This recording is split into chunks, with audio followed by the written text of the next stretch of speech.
What's up, guys? Welcome back to Frosty Gaming. Today is going to be a great video. If you guys have, I know a few of you that have watched my videos have actually, excuse me for a second, have actually built the setups that I put in these videos. Now this one is going to be crazy because these 1070 and 1080 cards just came out. As you guys noticed by the title, this is under $1,000 and it has a GTX 1070 in it. That's pretty phenomenal.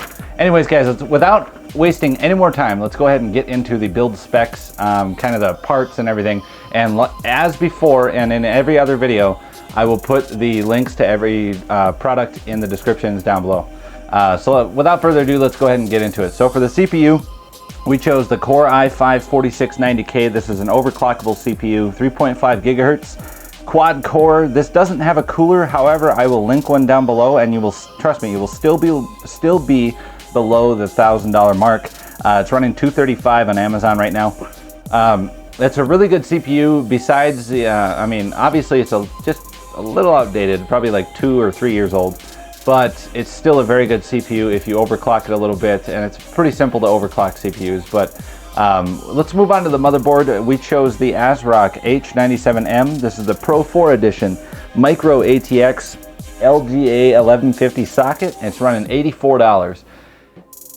Also, guys, at the end of this video, let me know what you guys think of these videos. I know you guys like them because these videos get a lot of views and a lot of likes on them, so that's why I continue to do them. I mean, I try to do things that you guys like and whatnot. So if you guys want to purchase any of these parts, like I said, they're in the description down below, along with all of the parts, and basically everything that I use is down there as well. But you'll see these links first, obviously. And by the way, I try to give a shout out almost every video that I do of one of these. The music that you're hearing in the background is from DJ JBish. He's linked in the top part of my description. He's actually the personal DJ for the channel. He's supposed to be coming out with another song or two for me to use on the videos.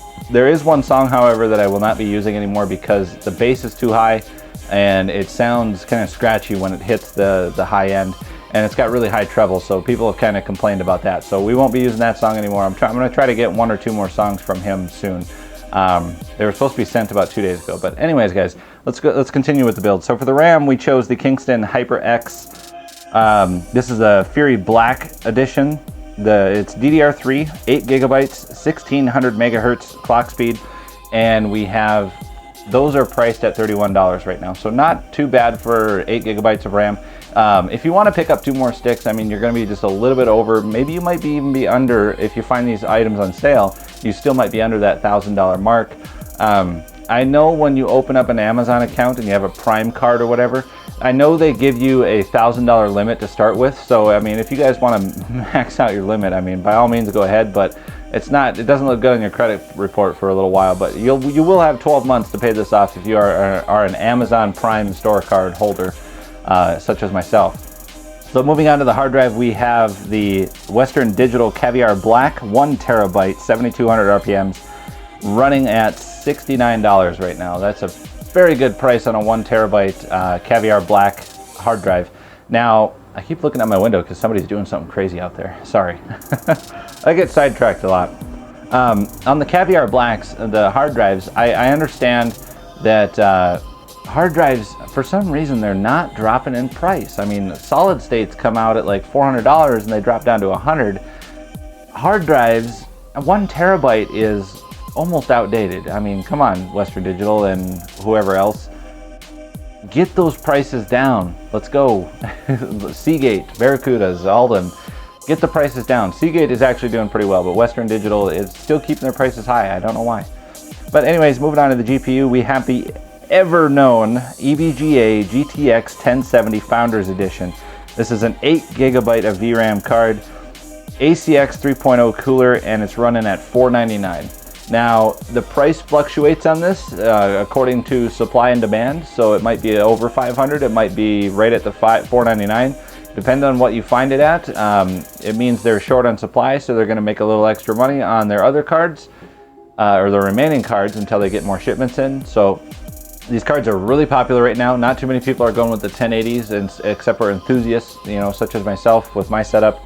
I'm going to be waiting for the 1080 Ti's, obviously, but the 1070 outperforms a single 1070 outperforms a single 980 Ti. So I can only imagine what the 1080 does. And I know I've seen bar graphs and specs and reviews and all that stuff, and it makes me want to go get a 1080 or two, maybe three. But I'm gonna wait for the 1080 Ti's. I'm just gonna wait. I know you guys have heard me mention that before. I'm just gonna wait. I'm gonna wait for the 1080 Ti's. I'm gonna wait. I'm pulling out my wallet. I'm going to buy some 1080s. I'm gonna wait for the Ti's. Stop it. Yeah, some of you in the comments have been just, get the 1080s. No, I'm not getting the 1080s. I'm getting the 1080 Ti's. Stop it. Anyways, moving on to the case, we have the CORSAIR SPEC 01. This is the red edition, so it has red LEDs in it. Mid-tower, side windows, $47. You cannot complain about that price for a mid-tower case. And for a small micro ATX board going in there with a big 12-inch graphics card, or 12.5-inch, or whatever the 1070s are, it's gonna look sweet in that case. It's gonna look absolutely amazing. Anyways, guys, moving on to the last item, power supply. CORSAIR Builder, 500 watt, 80 plus bronze, non-modular, $64. Sometimes, actually, I think I linked $59. Sometimes you can find it $59, sometimes you can find it $55, $64. It kind of fluctuates in that $10 range. But I've used the CORSAIR 500 watts for a couple of builds, and it just seems like a really good, low dollar, high quality power supply. So that's why I constantly use it.